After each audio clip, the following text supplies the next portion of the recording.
Olá, tudo bem? Eu sou Wilson Silva, professor da Curios Centro Educacional. E na videoaula de hoje nós vamos falar sobre a Constituição Humana. Vamos analisar, segundo as Escrituras, como é a Constituição do homem, ok? Então aguardo vocês aí na sequência do vídeo.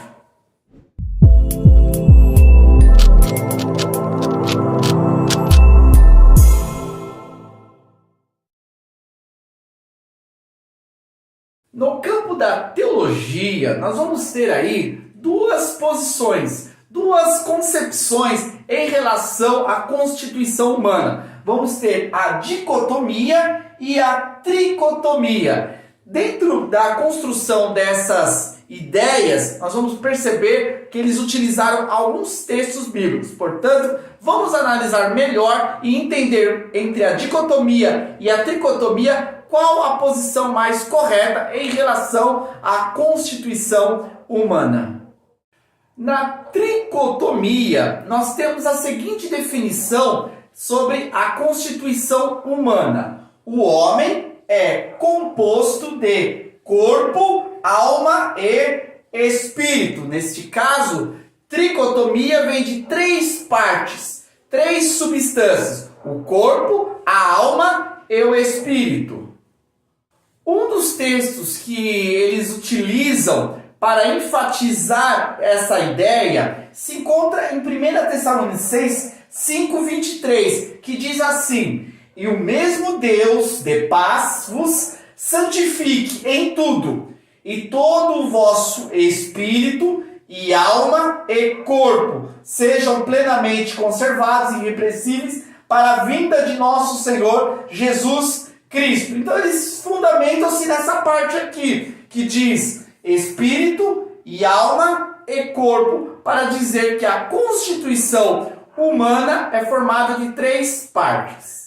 Utilizar esse versículo para enfatizar a doutrina da tricotomia não é coerente. Primeiramente, porque esse texto não está trazendo a ideia de que o ser humano é constituído de três partes. Quando ele repete aqui espírito, alma e corpo, ele não está falando de três partes separadas, mas ele está utilizando três nomenclaturas diferentes para dizer a mesma coisa: o ser humano na sua integralidade.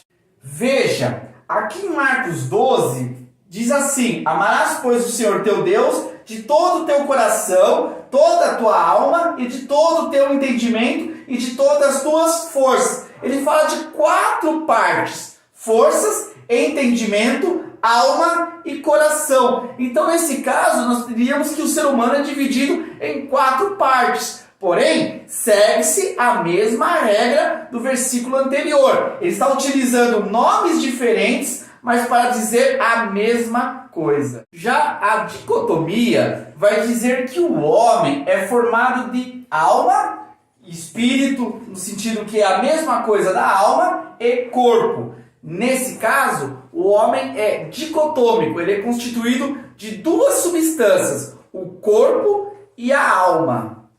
Na dicotomia, o espírito e a alma significa a mesma coisa. Observe na palavra espírito, no hebraico é ruach e no grego é pneuma. E ambos significam soprar ou respirar. Já a palavra alma, no hebraico é nefesh e no grego é psique, que também significa soprar ou respirar.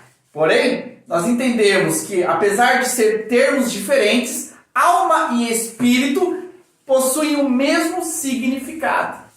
Isso vai se repetir nos textos bíblicos. Em algumas passagens vai se utilizar a palavra alma, em outras espírito, mas a substituição de uma palavra pela outra não muda o sentido. Observe: "E não temais os que matam o corpo e não podem matar a alma. Temei antes aquele que pode fazer perecer no inferno a alma e o corpo." Está falando sobre duas partes da constituição humana. Olha aqui o outro texto: "Seja este tal entregue a Satanás para a destruição da carne, para que o espírito seja salvo no dia do Senhor. Aqui no primeiro versículo utiliza a questão do corpo e da alma. Aqui a carne e o espírito, mas ambos estão falando da mesma coisa.